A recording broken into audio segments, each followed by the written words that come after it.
How do I start this? This is just for the public who might be deciding to rent with Europcar and they want to know if it's a trustworthy company or not. Foreshadowing. The car is not working, as you can see. It's a stressful turn of events when your whole car starts filling up with smoke inside. And I'm finally editing a vlog, which was a road trip to the south of England where I went to like Dorset and New Forest National Park, which I will put up here when I finish it. I didn't want to soil that vlog, which had a lot of good experiences in it, with like my terrible car story.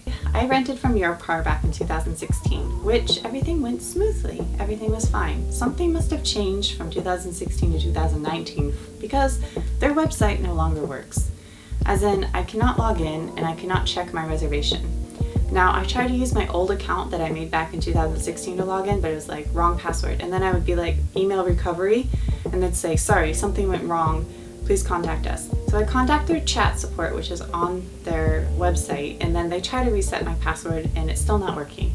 They're like, oh, you have to contact the web developer. I'm like, can't you do that? Like, why can't you contact your own web developer? It's your website's problem, not mine. And so I contact their web developer, which takes a month to the reply to each of my emails. So the web developer replied at first and then didn't reply for an entire month for like 2 or 3 more emails. I'll put the screenshots on the screen now, which you can quickly look at and pause on your own time.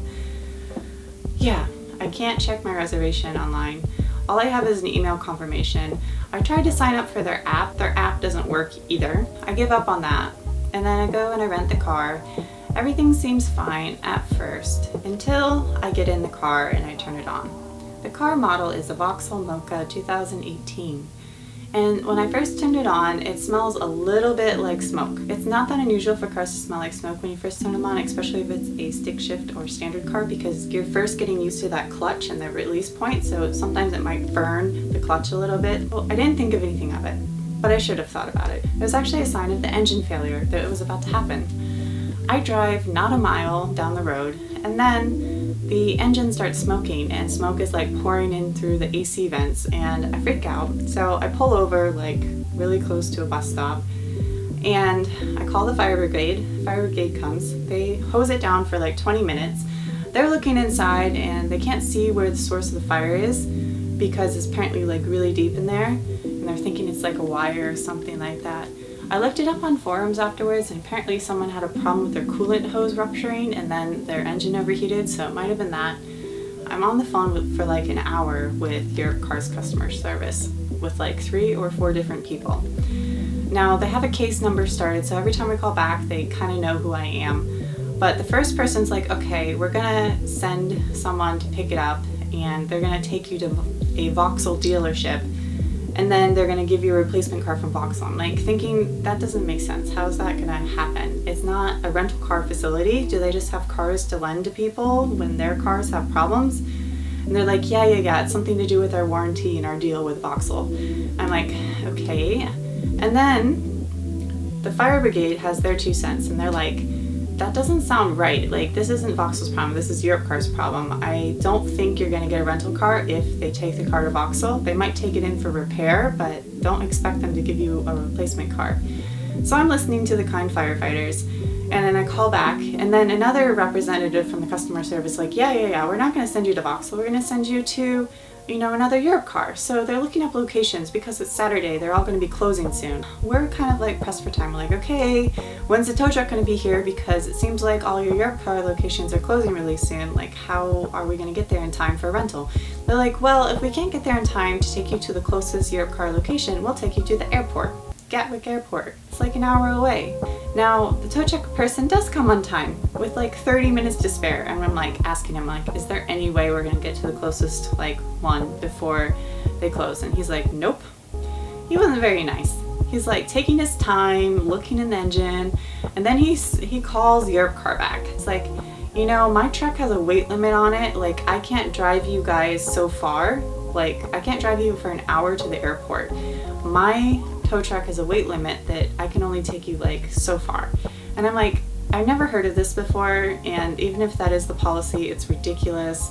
So he's like, I'm not gonna take you guys, someone else is gonna come. So someone else does come. He's a lot nicer and he feels really bad for everything we've gone through. So we can't make it to the closest Europcar. We have to go to the airport. And guess what type of car they give me? The same freaking car. So they give me another Vauxhall Mocha, only it's a 2019 instead of a 2018. I didn't really complain because I just wanted to get out of there. I just wanted to get on my road trip and have no more problems. And I thought it would be good proof because I was kind of worried that Europcar was going to come back and charge me for some engine damages, which isn't my fault. So I was like, okay, I'll take the same model because I can prove I can drive it. Like there was a question that maybe I burnt out the clutch or something.